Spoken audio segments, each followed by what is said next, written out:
Only making plans for Nigel.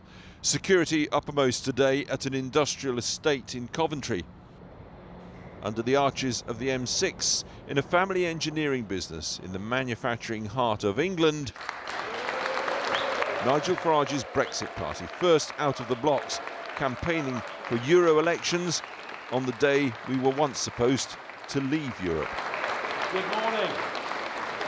The 23rd of May is the first step of the Brexit Party. Our task and our mission is to change politics for good, to change all aspects of politics in this country. Again and again that mantra. Westminster's made a complete dog's Brexit of it all.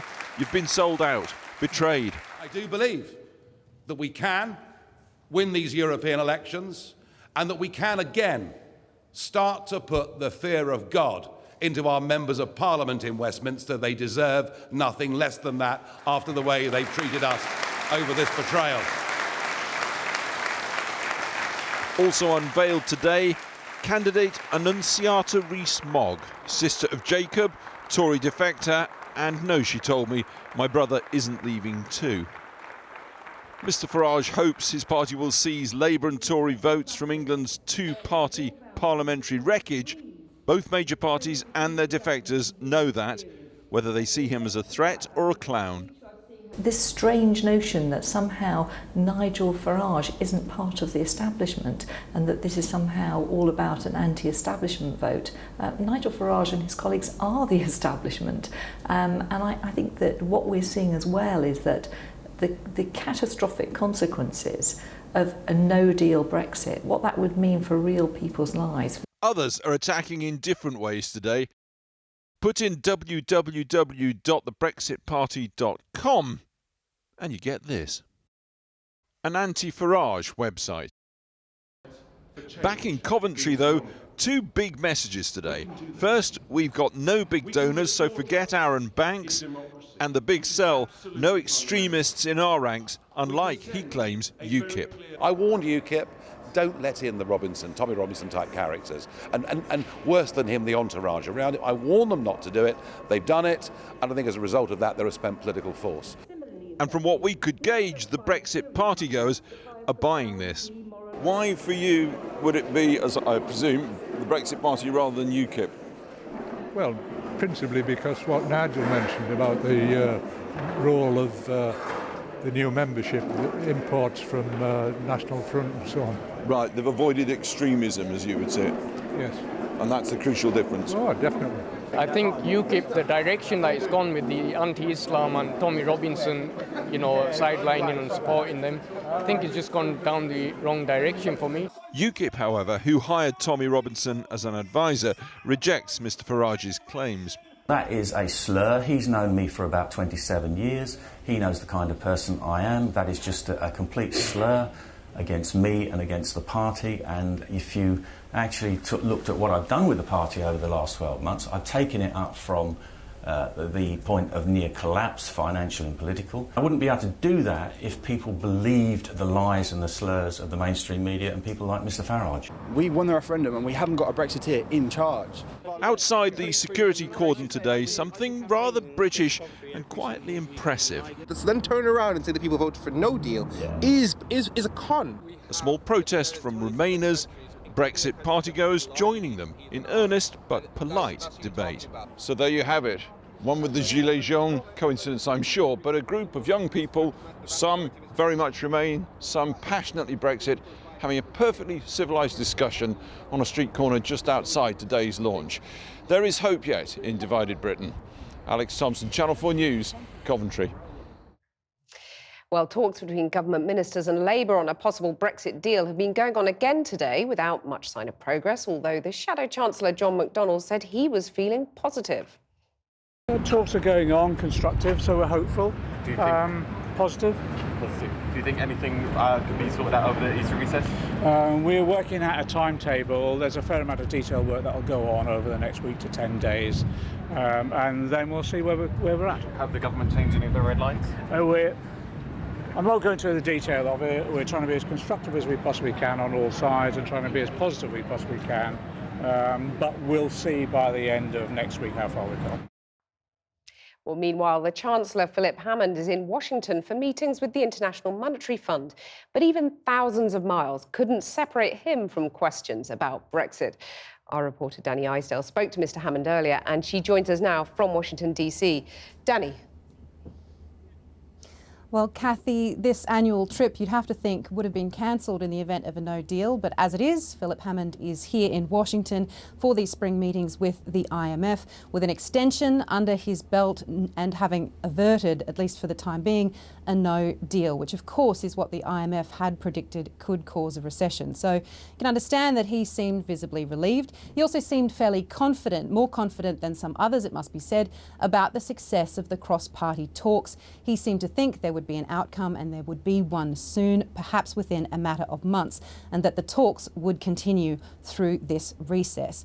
And he also didn't rule out in those talks discussing a customs union. He did stick to the line, though, that Theresa May has already negotiated a deal that he says has all the benefits of a customs union. Of course, that deal, as we know, has failed 3 times in the Commons. As for a second referendum, the Chancellor said that perhaps timing is a little too tight for that a vote would have to be triggered very soon for that to be able to happen by October 31st. And speaking of soon, the European elections, as we've just heard, are of course around the corner now. And with that in mind, I began our interview with the Chancellor by asking him if his party has any strategy at all about how to save his Tory MEPs from being wiped out. Well, the plan is to try not to have to hold the European elections at all. Our clear preference is to get a deal done now, to push it through Parliament, and we can do this very quickly if we've got cooperation across the House to do it, in such a way that we can cancel the European parliamentary elections before May 22nd, and that's our clear preference. The train's already on the tracks, campaign's beginning. Surely there must have to be some plan if that actually happens. Well, if the European elections have to go ahead, they have to go ahead. That wouldn't be our preferred outcome. And if they do have to go ahead, then I would very much hope that any members of the European Parliament elected will never have to take their seats. But what would they be telling voters during the campaign that the plan is in terms of whether it would be Theresa May's already failed deal? So what we know about the vast majority of voters in the country is that they just want us to leave. They don't care about the details of the deal we do.